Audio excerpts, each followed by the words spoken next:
چشمے ماں روشن دل ماشاد خوش آمدید۔ ایرانی صدر مسعود پزشکیان ایک روزہ دورے پر اسلام آباد پہنچ گئے۔ صدر آصف زرداری، وزیر اعظم شہباز شریف اور بلاول بھٹو نے مسعود پزشکیان کا پرتپاک استقبال کیا۔ ایرانی صدر کو 21 توپوں اور پاک فضائیہ کے JF-17 طیاروں نے سلامی دی۔ مسعود پزشکیان کا بطور صدر پاکستان کا دوسرا اور اسلام آباد میمورنڈم پر دستخط کے بعد کسی ملک کا پہلا دورہ۔ وزیر خارجہ عباس عراقچی بھی ایرانی وفد میں شامل۔ اسلام آباد آمد پر اسحاق ڈار، محسن نقوی اور بلاول بھٹو نے عباس عراقچی کا استقبال کیا۔ مسعود پزشکیان کی صدر مملکت آصف زرداری، وزیر اعظم شہباز شریف سے ملاقاتیں شیڈیول۔ نائب وزیر اعظم اسحاق ڈار، چیئرمین سینٹ یوسف رضا گیلانی اور اسپیکر قومی اسمبلی ایاز صادق بھی ایرانی صدر سے ملیں گے۔ دو طرفہ تعاون کو مزید وسعت دینے کے لیے نئی راہیں تلاش کی جائیں گی۔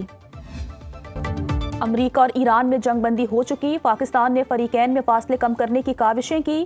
وزیر اعظم شہباز شریف کا قومی اسمبلی اجلاس میں اظہار خیال، کہا سوئٹزرلینڈ میں اہم تکنیکی مذاکرات ہوئے، پاکستان کی ثالثی کاوشوں سے 60 دن کے لیے روڈ میپ پر اتفاق ہو گیا۔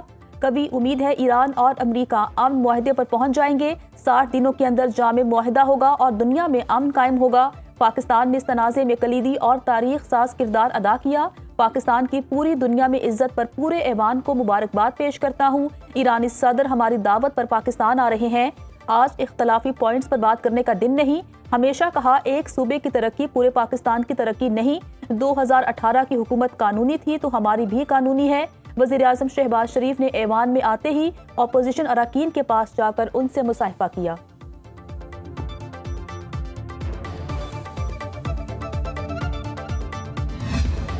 مذاکرات کی کامیابی طے شدہ ذمہ داریوں پر مکمل عمل درآمد سے مشروط ہے۔ ایرانی صدر مسعود پزشکیان کا اسلام آباد روانگی سے قبل ایکس پر پیغام، کہا پیش رفت کا اندازہ وعدوں کی عملی پاسداری کی بنیاد پر لگایا جائے گا۔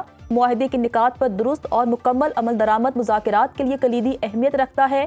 متفقہ متن سے ہٹ کر بیانات مذاکراتی عمل کو آگے بڑھانے کے لیے اہم کردار ادا کر رہے ہیں۔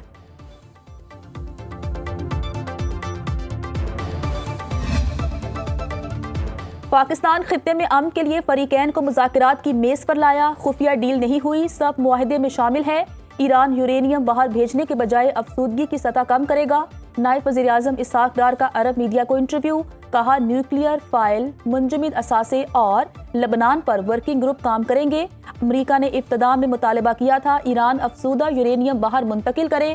آبنائے ہرمز سے جہاز 60 روز تک بغیر ٹیرف گزر سکتے ہیں۔ جہازوں کو صرف اسٹینڈرڈ نیویگیشن یا سروس فیس دینا ہوگی۔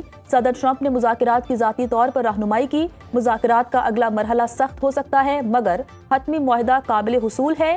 28 فروری کو ایران پر اسرائیلی حملے کی پاکستان نے فوری مذمت کی۔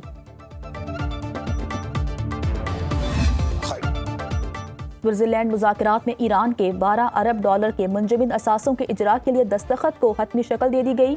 آبنائے ہرمز میں جہازوں کی آمد و رفت پر رابطے کا نظام قائم کرنے پر اتفاق ہو گیا۔ اسپیکر ایرانی پارلیمنٹ باقر کالیباف کہتے ہیں آبنائے ہرمز کا انتظام تہران کے پاس رہے گا۔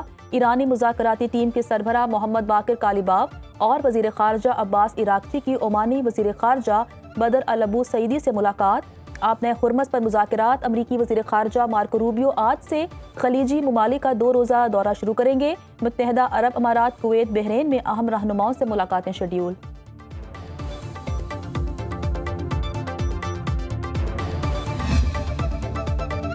شہید ایرانی سپریم لیڈر کی تدفین 9 جولائی کو مشہد میں امام رضا کے روضہ مبارک میں ہوگی۔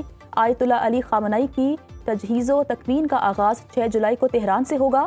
ایرانی میڈیا کے مطابق انتظامی کمیٹی کے ترجمان نے تفصیلات جاری کرتے ہوئے کہا 7 جولائی کو قم، 8 کو نجف اور کربلا میں جنازے کے جلوس نکالے جائیں گے۔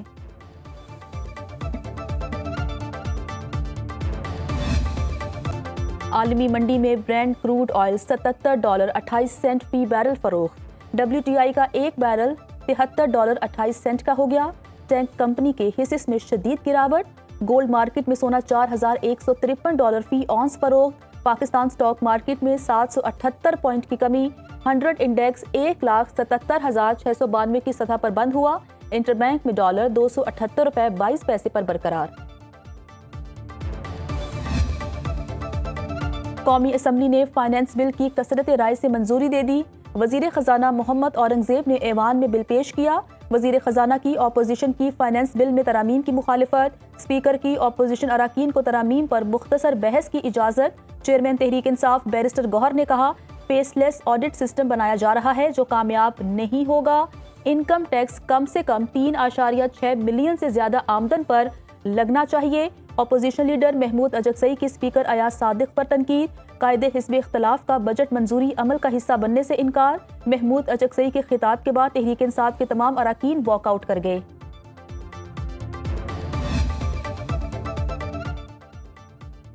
پنجاب حکومت نے ٹیکس چوروں کے گرد گھیرا تنگ کر دیا۔ کاروبار، marriage halls, food chains, farm houses پر ٹرانزیکشن کا حساب ہوگا۔ حکومت کا مانیٹرنگ کے لیے کیمرے لگانے کا فیصلہ، جعلی رسیدیں دینے اور سیلز چھپانے والوں کے خلاف سخت کارروائی ہوگی۔ بڑے ریسٹورانٹس میں کیش وصولی کے بجائے ڈیجیٹل پیمنٹ لازمی قرار دینے پر غور۔ وزیر اعلیٰ مریم نواز کی زیر صدارت اجلاس میں اہم فیصلے۔ مریم نواز نے کہا ٹیکس چوری پر نو ٹالرنس، کیمرے کی آنکھ دیکھے گی اور ڈیجیٹل سسٹم پکڑے گا۔ دنیا کیش سے ڈیجیٹل پر جا سکتی ہے تو پاکستان کیوں نہیں؟ ٹیکس وصولی اور سیکٹرل میپنگ کی ہر ہفتے رپورٹ دینے کا حکم۔